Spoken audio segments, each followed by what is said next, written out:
семинардын ушул багбанчылыкты кантип өнүктүрөбүз, ушул көчөттөрдүн сортулугу кандай болот, ушул сорттор жөнүндө ушундай темада сөз кылабыз. Анда болсо мен сөздү кыскартып, бул ушу Абдулла Ташевичке сөз берсе кандай дейсиздер? Түзөлөк ушул сизге. Анда сизде сөз, Абдулла Ташевич. Ассаламу алейкум. Ассаламу алейкум төм ойунун багбандары, саламатсыздарбы? Кубандык күнүңүздөр менен туугандар. Эми азыр бизде биздин Борбор Азия багбандар биримдиги көбүнчө эле ошол консультативный характерде иш алып барабыз. Анан биздин эң эле негизги максат ушул Кыргызстан Республикасынын ичиндеги бардык багбандардын башын бириктирүү. Биздин негизги максатыбыз ошол да. Бул эгерде биз бардыгыбыз биригип, биргелешип иш алып бара турган болсок, ошондо бизде мына сорт тандоодо анан кийин ошол биз өзүбүз багып өстүргөн өмөлөрдү сатууда жеңилдиктер болот. Буга бир эми мисал келтирип кетсек, бизде азыр Борбор Азия багбандар биримдиги деп Telegram группабыз бар. Ошол группада 7000ден ашык багбан бар да. Эми ошол багбандарга бир эле учурда биз сүйлөгөндө, ошондо 7000 багбан биздин добушубузду угуп турат. Ошол жерде мисалы үчүн бир кандайдыр бир оорулар чыга турган болсо, ошону жалбырагынан, же ошо жеген жеринен, же куртунан, же дагы болсо бир ошол келтирген зыянынан сүрөткө тартып туруп, ошол жерге таштайт да. Мына эмне туугандар, мынантип менин алмама түшүп кетиптир. Ошентип жеп баштады деп ошондой кылганда, анан ошол жерде бизде энтомологдор бар, дароо айтат да, аксакал бунун аты мисалы үчүн тиле, шире.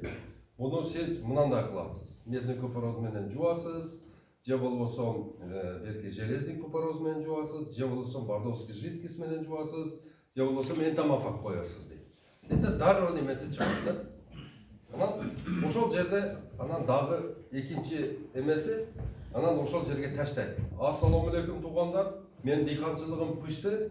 Менде 3 гектар жерде слива бар. Эгерде сливага кардар боло турган болсо, менин сортум мисалы үчүн венгерка, же болбосо лето, мына сатканы мага жардам бергиле дейт. Дегенден кийин анан кийин сизге өзүңүзгө телефонуңузду жазып коесуз, ошол жерге анан кийин сунуштар түшөт да. Абдулазиз, сливаңды канчадан бересиң? Мага 40тан клиент келди. 40тан ыраазысыңбы? Яшигини берет дейт. Сиз айтасыз, мен ыраазымын. Клиенттерди жөнөт, мына айылдамын дейсиз, клиент келет дагы. Анан сода бурнун жүрөт да. Анан же болбосо дагы бир жери, мисалы үчүн бир жакшы препарат келди да. Жакшы биологический препарат келди дагы. Анан кийин ону мына индиралар испытать етишти. Биофабрика испытать етти да, жакшы экен. Биологический экен. Bundan korkmayın, faydalanıyor ilgili bular zaklüçene bere turgan bolsa, biz ошону сүрөттөрүн эмесин, баасын о жерге ташайбыз дагы, силер кабардар болосуздар. Мен алып иштетсем болот экен деп. Анан дагы бир бунун дагы бир ошол Борбор Азия багбандар биримдигине бириккиле дегенибиздин себеби бул сорт тандоо. Сорт тандоодо мисалы үчүн азыр алманын өзүңүздөр билесиздер, бир калп айтпасам бир 100 türü var da bizde. Ötele köp de. Ama bazı seleksionerler özümüzün mesleği bağırıp köçürsüler, ulap çıkarıp öyle, anan şaptalı da göğüp gitti, ölgü da göğüp gitti, bar çoğu. Anan bağırıp ulanıp durar, birinci bayağı özünün ölüg ekendigini jogatıp koyup durup, misal için.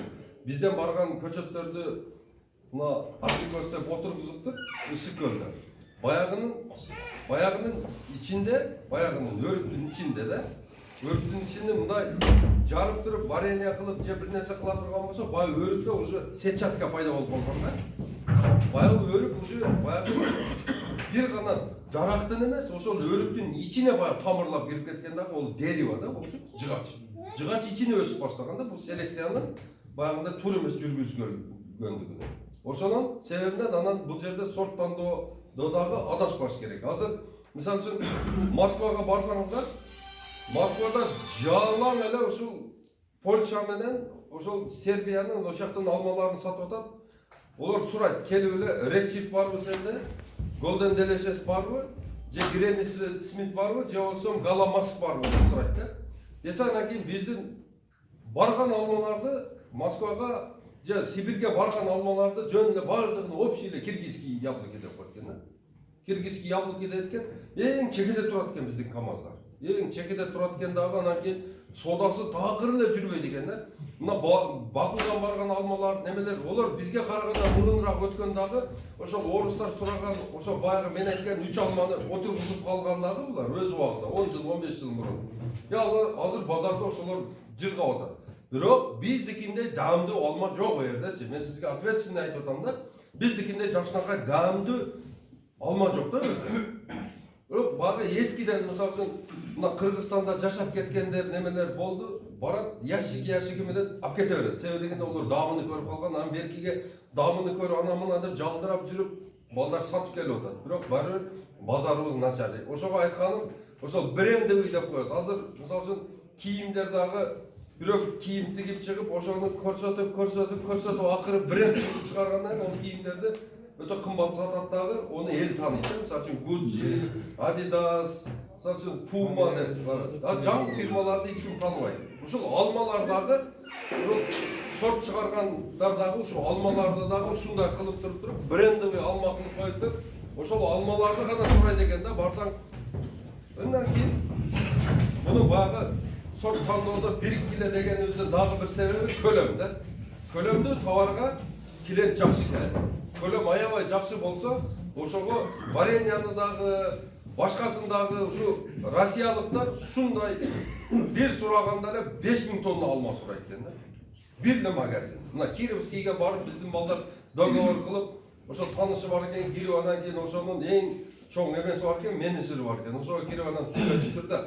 Бизде ушу Сыкульский апорт деген алма бар. Biz ошолордон силерге ушундай сатсак дейбиз, кандай дейбиз деген экен. Объемыңды айт дептир да. Объемун айткан экен, где-то бир 30 машина чыгат дептир да. Десе 30 машинаң дептир, бул 600 тонна болот. 5000 тоннадан нарагын алабыз биз дептир да. 5000 тоннадан нарагын. 5000 тоннаны биз азыркы отургузуп аткан 100 түр алмабыздан билбейм качан чыгарып бүтөбүз да. А эгерде биз бардыгыбыз биригип туруп, ошол алманын сорту азыр тандалган Red Chip, Golden Delicious и Granny Smith. Биз ушуну отургуза турган болсок, бизге оңой болот да, отуруп сүйлөй берейин. Эми туугандар, дагы бир өзгөчөлүгү, эгерде биз бириге турган болсок, биз зыянкечтер менен оңой күрөшөбүз, анан сатканда оңой сатабыз, анан кийин баягындай бизде ушундай иш чаралар болуп турат. Бир жактан бир чоңураак бир акча келе турган болсо, багбанчылыкты өнүктүрүүнү. Ошондо кимге беришин билбейт экен да. Мына биздин министрге бир арабтар келиптир дагы 3 миллиард доллар берейли дептир. Ушуну өнүктүргүлө деген экен, эч ким мойнуга албай коюптур да. Эч ким мойнуга албай коюптур. Жок, биз ала албайбыз деп. Эч ким. Эгерде мисалы үчүн ошондо биз ошол маалда бизди мисалы үчүн билгенде, ошол акчаны бизге бергенде биз ошол 3 миллиардты 5% эч кандай үстөгү жок, ошону 10 жылга берет экен. Мына ушундай иштер болуп турат, ошого биз уюм болушубуз керек да, бирге болушубуз керек. Анан дагы бир айтып отурган нерсе, сорт тандоодо биз өтө чабалдык кылып атабыз да. Мына айтып атат, майлы кандай болсо дагы ошо бир айы бир мөмөгө кирмейин, силерге КамАЗ берден о чоң жолдон бурулуп кириши кыйын. 1-2 КамАЗга келбейт. Эгерде бир 30-40 КамАЗ, мисалы үчүн 50 КамАЗ тынбай ошо жүктөп берип, мына Асылбек айткандай, бир күндө чыгарып бере турган болсок, мисалы үчүн, ошондой товарды, анан ошондой келет. Анан сервисти дагы кылышыбыз керек. Сервисти дагы кылбай турган болсок болбойт. Мисалы үчүн Өзбекстанга көңүңөр барып жүрөсүңөр гилас кылып. Көрдүңөрбү кандай иштейт, а биздин айылда болсо ондой жок да, сервис. Ошону балдарды дагы теришти, упаковканы, жүктөштү баардыгын жолго салышыбыз керек. Мына ошондо гана анан кийин ал болбосо ошо бир эле сезон иштеп калбастан бул жерде бир бригада түзүлүш керек дагы, багбандар бригадасы. Ошол жерге бир портер алыныш керек, бир бочка коюлуш керек, дарыны бирге себиш керек, окшош. Misal üçün, dәрі сепкенде. Дәрі сепкенде, дәрі дегенде химия емес. Азыр органикаға өтіп жатады, азыр қалғанын индері айтып береді, қандай дәрі сепішті. Анан дағы бір өзгөчөлүктөрү, бұны misal үшін, мына путоо. Путоого жоқ эле дегенде ушул жерде бір төмойын зонасында бір 100 та путоочу болуш керек да. Ертеге 1 гектарда 1700-дөн кеминде карлик отургузулат, поликарлик. Оны путоп бүтүштү айтты. 4 та бала болса, 4 та бала неге жетишет? Анан кийин бая шактап кетет дагы, түшүм ошондо болбой калат. Ошон үчүн бутоодо үйрөтө турган дагы бир жерге бир мындай бир немеге окшогон сервис ачылыш керек да, бутоодо катырышыбыз керек. Бутоо. Эгерде шакил беришип коет өзбекче. Ошону биз колго койбой турган болсок, биз буташты жакшы өздөштүрө албайбыз. Эч качан түшүм ала албайбыз. Бутоодо дагы иш өтө чоң да. Ошон үчүн туугандар, ушунун бардыгын үйрөтө турган бул жерде мына бир группа түзүлөт. Бардыңыздар ошол адамга баш ийип туруп, ошол багбандардын аксакалы болобу, багбандардын кенжеси болобу бир адам ошол жерде группа түзөт. Бардыңыздар ошол WhatsApp группага киресиздер дагы. Анан ошол WhatsApp группадан ушул жерде мына төм оюн аймагы боюнча иш алып барасыздар. Ошол жерде бардыңыздар бирге болосуз дагы. Анан кийин ошол жердин результатын бизге тынбай биздин чоң группага таштап турасыздар. Чоң группага дагы кирсеңиздер болот. Ал жерде дагы маалымат бар. Ол жерде мына 2 жылдык иш бар да. Борбор Азия багбандар биримдигинин 2 жылдык ошол жерде тынбай жазышкан, консультация берген бардык сабактары бар. Ошол Telegram группага кирип, ошону окуп чыгыңыздар. Бул жерде силерде эң адамды адам үйрөтөт да. Башка жактан бирөө келбейт. Мына өзүбүздүн айылдан кадр чыкмайынча эч иш өзгөрбөйт. Азыр ошол бизде сонун мүмкүнчүлүк болду. Башка балдарды $25,000 ошо Измир деген шаарда Турцияда окутуп аткан болсо $25,000. Биздин балдарды $10,000 окутуп берем деди. Ошол жерде Фиркет Түркмен деген ошактын ректору. Ошо Түркия мамлекетинде Измир шаарында бир эле жерде 900 гектарда университет бар экен. Бардыгы айыл чарба экен ошону. 75,000 адам дүйнө жүзүнөн келип окуйт экен. Ошол жерде 500дөй казак жүрөт, 1000дей өзбек жүрөт, түркмени жүрөт. Бардыгы жүрөт. Согуш болуп аткан Сириядан 200 адам окуйт экен. Анан ошол Фиркет Түркмен айтты да мага, силерде эмне айыл чарба ушунчалык өнүгүп кеткенби деди. Жок десем, 4 та бала окуп атат деди, ошо Кыргызстандан деди. Жөнөт балдарды деди, окутуп берем деди. Барат деди, ошо чыныгы специалист кылып чыгарып берем деди, айылын оңдойт ошол деди. Ушул айылдан балдар. Азыр биз 255 адам группага кирет дагы. Анан ошол жерде туугандар бардыгыбыз жылына 1000 сомдон садака чыгарабыз ошо балдарга. 2 бала барып ошол жерде билим алып келсин. Кандай дейсиздер? Ар бир мына эркек менде багы бар адам эртеге ушумага келет, бирок ол пулуңар текке кетпейт да. Ошо 5 жыл бересиңер, 5000 сом менен сиз берген. Ошо 2 бала окуп келет, бирок ошол 5000 сомду силерге 100,000 сом кылып кайтарып берет. Акылы менен ошо балдар. Бир багында, 1 гектар багында бир проблема болуп кала турган болсо, ошо проблеманы чечип бере турган болсо, ошо сага сен берген акчанын кайтарымы ошол болот да. Майлыбы туугандар? Ошого аракет кылайлы. Эми бул жерде мен силерди багындай бакты мынандай кыл, анандай кыл, тигиндей кыл деп үйрөткөнү келген жокмун. Менин негизги максатым ушул Кыргызстандын багбандарын башын бириктирүү. Биргелешип иш алып баруу. Сортовой, жакшы көчөттөрдү эктирүү. Жана ошону сатып, биздин Кыргызстаныбыздын экономикасына бир чоң бир салым кошуш менин максатым туугандар.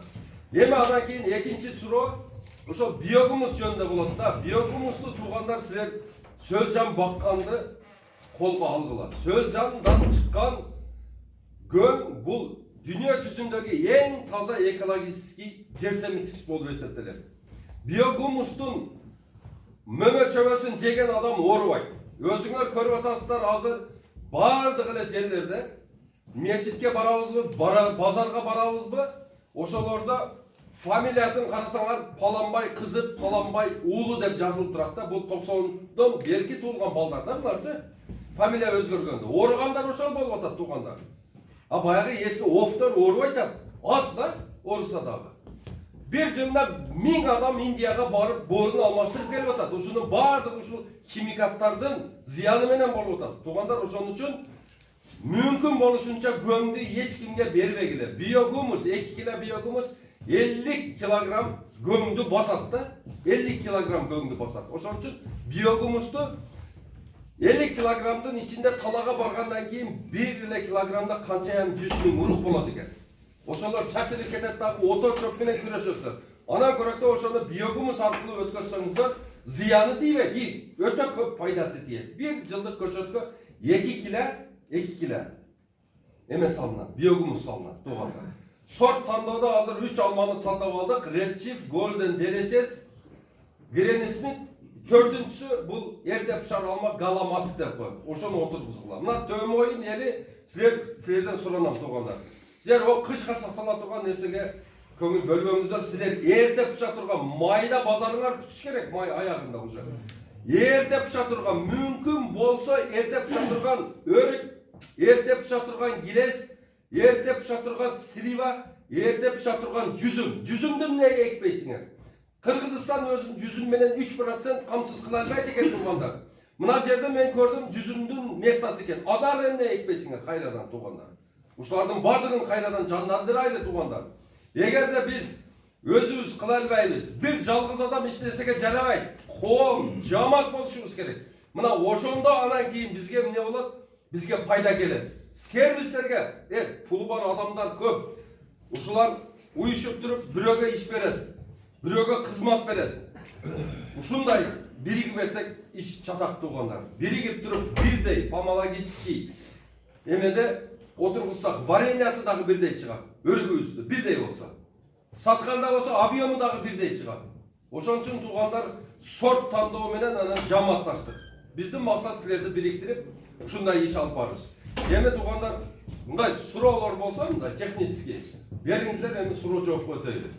Эрте пышар өрүктүн сорту барбы? Эрте пышар өрүктүн сорту бар. Ол армянский шалак деп коет, өрдөк тукум деп коет. Ошону отургузасыздар. Ошонун турецкийси бар. Өтө сонун тез пышат, анан кийин ичи сетчатка эмес да, мяккит болот. Басы канчадан? Басы 200 сом. Полкадик. Полкадиге 200 сом. Ошол Азия Инвест, Агро Инвест Азия деп. Ошол немеде.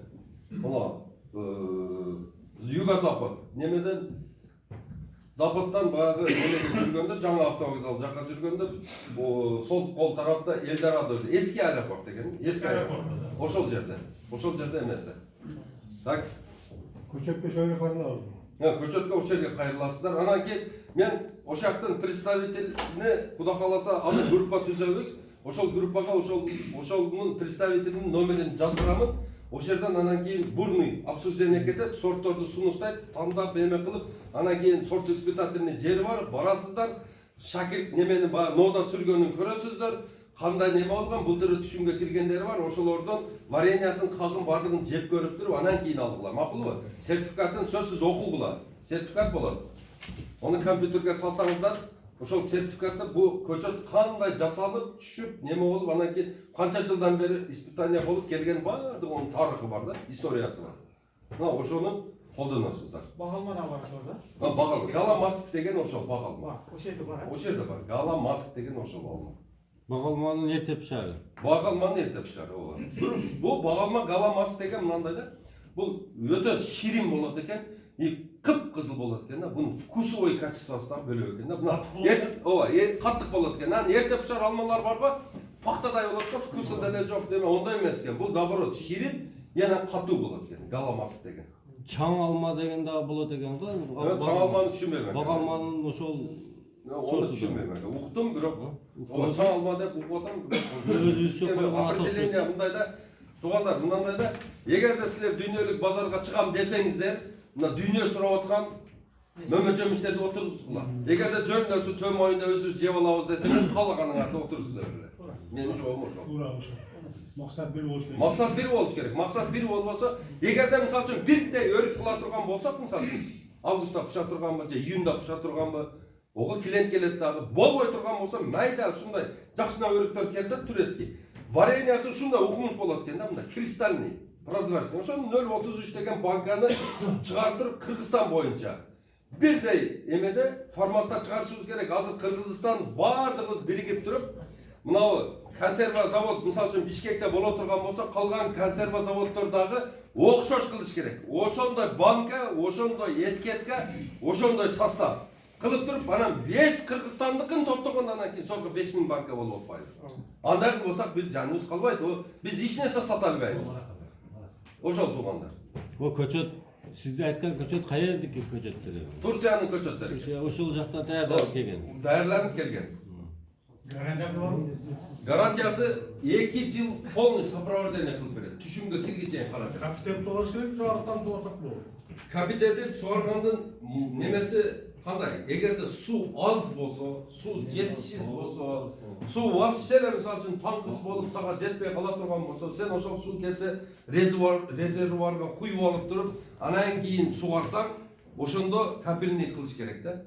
Hem bizde buna aytan деген төмөй боюнча почти что 50% taş takıp deydi de, taştуу жерге. Ошол таштуу жерге өсүп турган мөмөлөрдү бизге айтып берсең. Эми туугандар мына Таштуу жерлерди Ооба. көп экпейбиz. Хорошо. Taşlı yerlerde probleması ne? Su tez ketip kalat da turu. Tagindagi nımdılık ketip kalat turu. Hazır bardığımızlarda bala var, je nevere var turu. Oşalardın pamperslerini ırgıtmаңыздар. Köçötte egip atkanda eki jaga koşup egip ketesiңер дагы, misal üçün 10 günde sugara turganda 20 günde sugarasың. Bunu gidregen dep koyat da, gidregen. Demek bu var joktu решать etse bolat da, любой нерсени решать etse bolat. Эми onun üçün mına bizge okşogondor kelip kişilerге сайрап берип турса, өзгөрүү болот да. Эми азыр мага суроолор түгөнгөн болсо, Индира Мамыровнага берели, Индира Мамыровнага силердин бере турган суроолоруңар көп. Kantkende biz organika bolobuz. Oşol jönde süйлөп берет. Atınız kim? Men Abdullah Taşiyevich.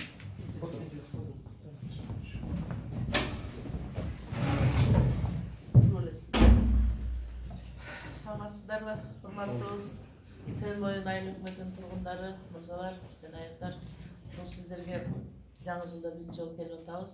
Жаңы жылыңыздар куттуу болсун. Бул 2020 жыл сиздерге ийгиликтин жылы болсун, берекенин жылы болсун, үй-бүлөңүздөр бакыт алып берген болсун. Кампаңыздарга дан толсун, дастарханыңыздарга дан толсун. Дайым ушундай жакшы салтанаттуу жыйындарда сиздер менен учурашганга дайым насип кылган болсун. Анда эмесе мына ушул багбанчылык боюнча Абдулла Ташиевич чыгып кетти, ыраазычылык билдирейин дедим эле. Ушунча элди бириктирип, ошол багбандардын өзүнүн жанынан өзүнүн убактысын сактап ушундай элдерге кызмат кылып жүрөт. Ушундай элдер булардай балдарды кыргыздын жакшы чыгаан атуулуу деп кыргыздын жакшы патриот жигиттери деп айтабыз да. Ушундай жигиттерибиз көбөйө берсин. Ушул киши бизден ушул мен государственный мекеменин иштеймин. Ушул келип сурады эле дайыма мен чогуу бирге иштешемин деп. Былтыр сиздерге 2 жолу 3 жолу келип кеттим. Мен таныгандар барбы? 2-3 жылдан мурун, 3 жылдан бери 3-4 жолу келип кеттимдер. Көрмөйүңөр, бирок сиздер бизге барбай атасыздар да. Мен айтайын дегеним, мен органикалык айыл шаруа департаментинин Ош аймактык филиалынын директору боломун да. Мына органикага өтүү жолдоруну органика кылып кантип жер жемиштерди өстүрөбүз ошол жөнүндө мына сиздерге өзүңүздөр белгилүү 2019 жылдын 18 майында Кыргыз Республикасынын 65 топтогу менен бизде органика жөнүндө деген мыйзам чыкты да. Билесиздер, ошол мыйзамга таянып биз бардык жерлерде дыйкандарга, балбандарга, фермерлерге органика өтүү жолдору менен айтып жүрөт, түшүндүрүү иштерин жүргүзүп атабыз да, маалымат берип жатабыз. Эрге айтат го, түшүнбөгөн адам болбойт, түшүндүрө албаган адам болот деп. Эгерде сиздер түшүнбөсөңүз, сиздер органикага өтүшүңүздөр кыйын да. Ошондуктан органиканы терең түшүнүп алышыбыз керек. Органика деген өзү эмне? Биологический таза продукт дегенге кандай сиздер түшүнөсүздөр? Органика деген эмне деп түшүнөсүздөр? Органика бул табигаттан чыккан эч кандай химиялык заттар, химиялык жол менен кошулбаган заттарды, жер жемиштерди биз органика деп аталабыз да. Мисалы үчүн мына сиздер жер жемиштерди өстүрүп атасыздар, алма бактарды өстүрүп атасыздар. Ушул Кыргызстанга бүт сиздердин өстүрүп өндүргөн жер жемиштериңиздер кетет. Ошолордунго эч кандай химикат кошпой туруп, жер семирткич, минералдык заттарды кошпой туруп, жана биопрепарат эмес, химиялык препараттарды кошпой туруп эме кылсаңыздар, өстүрсөңүздөр, ошолор баардыгы органика болот да. Мисалы үчүн минералдык жер семирткичтерге эмнелер кирет? Минералдык жер семирткичтерге азот, фосфор, калийлити, амофос, карбофос, карбамид, мочевинаны алып атасыздар. Ушулар баардыгы химиялык жол менен алынган да. Бул химиялык жол менен алынганды биз органикалык жер семирткичке өтүшүбүз керек. Органикалык жер семирткичтерге эмне кирет? Органикалык жер семирткичтер бул малдардын чыгындысы, кырк деп коебуз, канаттуулардын чыгындысы жана ошолордон түзүлгөн биокомпосттор жана биогумустар жана сидераттар кирет да. Мисалы үчүн биз азыркы күндө 1 гектар жерге 50 тонна көң бере аласыздар, 40 бериш кыйын себептегенде органика мындай караганда аябай жеңил деп ойлойбуз да, бирок мындай караганда органикага өтүш аябай кыйын болуп атат да. Себеп дегенде органика дегенде эле биринчи эле көңдү, кыркты элестете турабы? Себеп дегенде жерден табигат затты, малдан алганды биз табигыйды биз жерге беришибиз керек да. Ошондуктан кыйын болуп атат. Биз кыркты жетиштире албай атабыз. Себеп дегенде бизде мал жандыктарыбыз аз болуп атат да. Ошондуктан биз ар жерлерге барып окуп, башка мамлекеттердин опыттарын алып келип атабыз. Биокомпостко өтүшүбүз керек. Биокомпост деген не деген? Бул компост деген 1 же 2 же 3 андан көп заттардын бирикмеси, ошолордун кошулмасы биокомпост деп аталат да. Курамы биокомпост деп аталат. А биокомпосттун ичине эмнелер кирет? Мисалы үчүн жалбырактарыбыздар эшикте казан болуп түшүп атат да. Ошону кошобуз. Биздин күнүгө жеп аткан тамак аштардын азыр ушунчалык Кудайга шүгүр жакшы заман ташкан тамак аштарыбыз бар. Картошканын почоктору бар, алманын почоктору бар. Ошону дагы биокомпостко кошобуз. Азыртадан ошону топтошуңуздар керек да. Андан соң баягы сиздер шал өстүрөсүздөр. Шалынын баягы жымыктарын не кыласыздар? Баягы күрүштөн айланасында чыккан жымыктар майда саманга окшогон. Саман эмес. Ошону дагы компостко салыш керек. Себептен компосттун составы дагы качествосун, сапатын аябай жакшыртат экен дагы. Жерге компост болуп түшкөндө ошол шалынын жымыхы топурактагы нымдуулукту сактап берет экен да. А бизге нымдуулукту сактап бериш керек. Именно ушул тоо мөйүн айыл өкмөтүндө таштак деп атасыздар. Ошол таштактагы нымды сактап бериш үчүн сиздер компостко сөзсүз жымык кошушуңуздар керек да. Анан кийин самандар бар, самандарды ошолорду дагы майдалаганын кошуш керек да. Бизге составы баягы биокомпосттун составында эмне керек?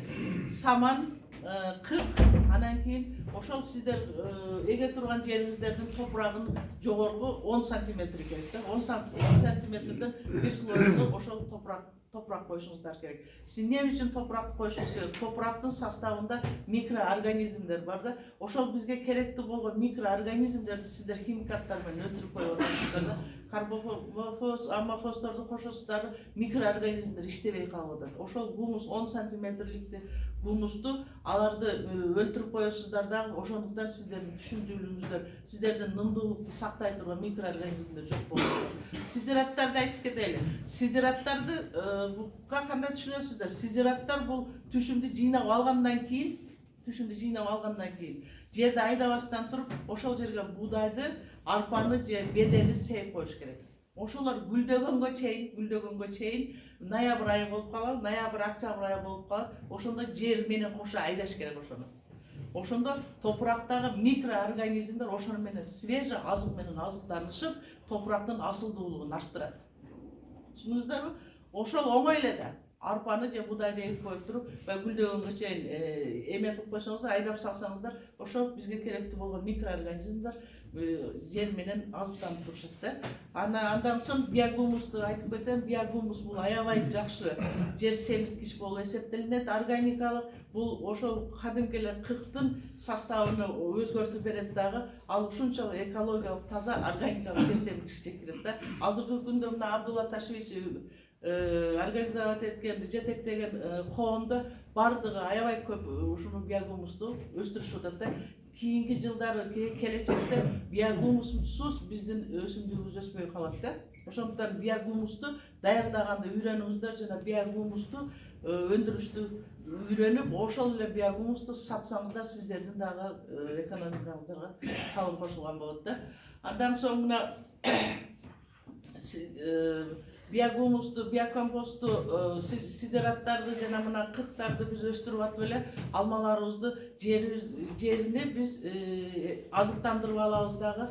Химикаттардан бардыгыдан башыбызды алышыбыз керек. Себептен химикаттардын негизинен биздин ден соолугубуз, биздин жашоо өмүрүбүздүн узундугу аябай кыскарып кетип атат да. Себептен азыркы күндө илим, билим, техника, технология, оборудованиялар бардыгы механизациялаштырып, автоматизация болуп, биздин өмүрүбүз кыскарып атат да.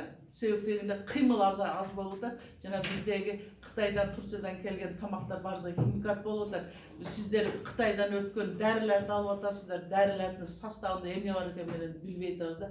Дәрилерди химический препараттар колдонгонуңуздарда сөзсүз же орусча же кыргызча жазылган жазууларды алыңыздар. Кытайча, түркчө жазылган эчкисин албаңыздар. Себептегенде ал суроо өтүп кеткенби же сиздин зыянкечиңизге каршыбы же каршы эмеспи, ол сиздерге белгисиз да. Белгисиз болгон дәрилердин атын эч качан албаңыздар. Сиздерден сураныч. Ошону туура эмес колдонгонуңуздардан сиздердин дарактарыңыздарга зыянкеч аябай көп түшүп кетип атат. Сиздердин жер жемиштерди өстүргөн жашылча помидор бадырындарыңыздарга илдеттер келип атат да. Азыркы күндө биз билбеген илдеттер келип атат. Себеп дегенде ошол эле дарыларга илдеттердин спораларын бизге салып жиберсе, биз билбей калып атабыз да. Аны текшерген бизде орган жок да. Ошондуктан органикага өтүш сөзсүз керек. Органикага азыркы күндө биздин ушул органика мыйзамыга таянып, биз облус боюнча 16 органикалык пилоттук чарба түзгөнбүз. Сиздерде дагы мына Араванда бар, 2 пилоттук чарбабыз бар. Бири мал чарбасы боюнча, бири айыл чарбасы боюнча. Ошолордун өстүрүп аткан органикасы менен эле жергиликтүү элге ошолордун жасаган ишини биз элге көрсөтүп атып, сиздерге таркатабыз да. Себептен органикадан кандай пайда көрөсүздөр? Азыркы өстүрүп жаткан химикат менен традиционный өстүрүп аткан технологияңыздардан кандай пайда көрүп атасыздар? Органикалык сертификат алып алган болгон болсоңуздар, сиздер өстүрүп атып, органикалык сертификатты биз только жерге беребиз. Топуракка берилет да. Органическая почва деп туруп топуракка берилет. Ошол топурагыңызда анан сиздин өстүргөн айыл чарба өсүмдүгүңүз органический болот да. Бул топуракка алган сертификатыңыз аябай кымбат. $7,000-8,000 чейин бар да. Евролорго чейин бар. Бул себептен биз башка мамлекеттерден алабыз. Биз өзүбүздүн ушул органикалык айыл чарба департаментте өзүбүз сертификат берели деп азыр аракет кылып жаткан убагыбызда. Эгерде биз берип калган болсок, ошол $7,000-8,000 арзаныраак болуп калат да. Бул сертификаттын сиздерге кандай пайдасы бар? Бул сертификатты алгандан кийин сиздерди биздин көзөмөлүбүз менен, биз айткан стандарттар менен сиздер ошону өстүрөсүздөр. Bir aylığa bir sertifikat жетет. Да. Bir aylığa. Топталып аласыңар, любой жака кете берет. Андан кийин сиздер ону 30%га кымбатыраак сатасыздар. Себептен сиздер сертифицированный органический ден соолукка аябай пайда болгон. Азыр дүйнө жүзү боюнча органиканы аябай керектөөчүлөр көбөйдү. Себептегенде өзүнү бардыгы урматташып атат, бардыгы өзүнү сыйлашып атат, өзүнү сүйгөндөр көбөйдү да. Себептегенде азыркы адамдар биз жөн эле азыр отурганыбыз менен окумуштуулар, научный сотрудниктер адам эмне үчүн азыр көп ооруп атат, эмне үчүн узак жашабай атат деп ошону ойлоп табышты да. Органикага өтүшүп атат. Органикадан биз топурактан жаралгандыгыбыздан, топурактан чыккан чыныгы элементтерди гана жешибиз керек экен да. Ал эми химиялык жол менен алынган биздин организмге киргенден кийин алар же кан болуп кеткен, же орган, же ткань болуп кеткен дагы натыйжада алар ооруну пайда кылып атат. Көбүнчө хронический оорулар азыркы күндө мурун 5 жылда онкологияга өткөн болсо, азыркы күндө 2 жылда өтүп атат да. Ошондуктан жүрүп эле хронический кечире жакшы жүрдү эле деп туруп өтүп кеткен адамдар көбөйүп атат. Туура себептерди биз туура эмес тамактанып атканыбыздан. Туура эмес тамактангандыктан биздин организмибиз, жашоо турмушубуз, аталып жаткан турмуштарыбыз аябай жеңил болгондуктан, бирок биздин өмүрүбүзгө аябай зыян болгон нерселер биз талап кылып атканыбыздан биз ушундай Абдулла Ташиевич менен ушундай органический лекцияларга чыгып, азыр облус боюнча дагы чыгып атабыз, сиздерге түшүндүрмө иштерди ушинтип жүргүзүп жеткизип келе атабыз да. Мына мен мисалы үчүн Японияга барып окуп келдим күзүндөсү 1 айга. Япониянын шарты аябай влажный экен, нымдуу экен. Ал жакта органиканы абдан жакшы талап кылышат экен да. Себеп дегенде ал жакта мындай влажный болгондуктан суукчан болушат экен дагы. Өздөрүнө органический кылышып, алар көп жашаган себеби дагы органиканы көп талап кылыш керек дегендиктен да. Ал жакта малдын эти биздин пулга 2,5 миң сом экен. Ушунчалык кымбат экен. Биз аябай жыргал, аябай жакшы жерде жашайт экенбиз да. Карасаңыздар, ал жакта 2 тилик дарыбызды 100 ең алты биздин пулга 70 сом. 2 тилик дарыбызды биз алып жүрдүк. Бирок органический деп алып жеп көрдүк. Себептен биз даамын көрүшүбүз керек да. Жеп көрдүк, бирок биздин кадимки эле дарыбыздын даамы жок да. Бедаам эле. Бизче айтканда. Себеп дегенде алар органика деп ошондо жүрөт. Аларда күндүн мынандай күн тийбейт, күндүгө жамгыр жаап турат экен да. А бизге ошол күндүн аябай жакшы даамын күн берет да бизге. Ошондуктан биздин климат толугу менен органиканы өстүргөнгө биз эмебиз да. Бар жогубуз жетиштүү да. Мисалы үчүн биздин климатыбыз абдан жакшы. Биздин мөңгүнүн сууларынан ичет алып өсүмдүктөрүбүз жана завод фабрикалар минералдык жер семизгич чыгарган абаны булган завод фабрикаларыбыз жок. Андан кийин ГМО жок бизде. Генно модифицированный орган ГМОбуз жок да. Биздин өндүрүп жаткан, азыр сиздер өндүрүп жаткан бүт мөмө жемиш, жашылча жемиштер бардыгы органический. Бирок документи жок да. Ошону документтештиришибиз керек. Анан химикатты пайдаланганда карап туура пайдаланышыбыз керек. Жана алардын нормасы менен өзүнүн убагында качан берсе ошондо бериш керек экен да. А Японияда 2 түрдүү жер жемиш чыгат, бири органический, бири экологический чистый деп. Экологический чистыйда 50% органический жер семиш көңдөрдү 40 беришет экен, 50% болсо химикат беришет экен. Химикат бергенде анан мен бая профессорлор кызыгып сурадым да, экөөнүн даамы кандай? В чём разница у них дедим да? Органический даамы кандай жана экологический даамы кандай деп. Алар жеп жүрүшөт, биз жеп билбедик да. Десек бирдей дейт. Почему дедим да? Почему? Органический кымбат, ал экологический арзаныраак экен. Почему дедим да? Потому что химикатты биз өзүнүн убагында, өзүнүн нормасы менен беребиз да. Нормасын бергенде баягы азыр таможнядан сиздердин өндүргөнүңүздөр өтпөй калып атат, нитрат чыгып. Эч кандай нитрат дагы чыкпайт, эч кандай токсин дагы чыкпайт. Эгерде биздин срогу менен нормальный болгон химикатты өзүнүн убагында, өзүнүн нормасында берген болсоңуздар, эч кандай нитрат, токсин чыкпай эле экологически чистый продукт эле болот экен. Бирок сиздер туура эмес пайдаланып атат.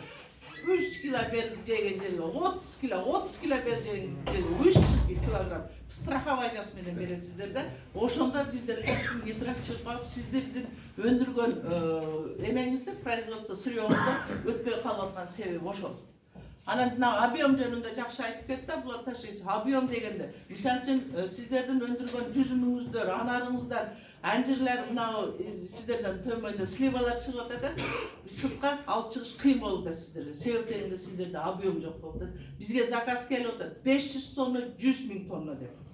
100 тонна дагы чыкпайт, 10 тонна дагы чыкпайт. Бирдейденчи 5 тонна дагы чыкпай калып атат. Ошондо ким жаман болуп калат? Же биз неудобно болуп калабыз, заказ алып атып. Анан заказ сиздерге келип турса 50 тонна, 1 тонна, 2 тонна, 3 тонна. Ошондо объем жок болуп, биздин экологически чистый продуктыбызды сыртка чыга албай калып атабыз да. Эмне үчүн сиздерди ошондуктан айтып атабыз себеби кооперативде чоң кооператив болуш керек болот. Ошол чоң кооператив бүт бирдей түрдүү алма же өрүк же бирдей сорт эгиш керек болот. Ошол сорт менен анан келишип азыркы эмелер аябай органиканы, анан кийин экологический, анан кийин сырттан келген эксперт аябай капризный да. Бир түрдүү алма стандарт. Ушунча болду, ушунча. Мунан чоңуян кичинесин ham алышпайт да. Ошондо стандарт эгиш керек. Япониянын алмаларын жеп көрдүм. Экологический чистый продукт, органика. Даамы жок. Анан кийин очень сочный. Ошол органический да. Анан биз айттык, у нас 100 раз вкуснее дедик да, десек баягы япондор биздин Кыргызстанга аябай келгиси келди. Я так хочу к вам поехать деп. Анан мөмө жемиштерди көбөйтүп турсак, келет жеп кетет. Ансыз деле силерде чистый продукт экен, силерде бар жоңку эмне үчүн силер органический өстүрүп? Мы хотим, мы стараемся да, но пулубуз чонтобузда пулубуз жок дей албадык. Себеп дегенде биз органический сертификат алып сыртка чыга албай атабыз да. биздин любой жактан биздин органический өстүргөн, органик девчиликте өстүргөн мөмө жемишибиз, жашылча жемишибиз бардыгы органический да. Себептен бизде климат Кудай баягы айткан экен, кыргыздар аябай жакшы көрөт дегендир. Действительно бизди жакшы көргөн экен. Абасы ушунчалык жакшы. Японияга барсаң, аба влажный да терең дем ала албайсың. Терең мына жерге воздух келбейт да. Аларга бооруморду, япондар ушул жерде мекеним деп жүрүшөт экен да депчи. Биздин мекен аябай жакшы мекен экен. Ушул мекенди топуракты алар абдан жакшы көрүшөт. Топуракты эмне үчүн жакшы көрүшүбүз керек? Себептен топурак аркылуу биз ичип атабыз, топурак аркылуу биз тамактанып атабыз, топурак аркылуу сиздер кийинип атасыздар, топурак аркылуу сиздер тойлорго барып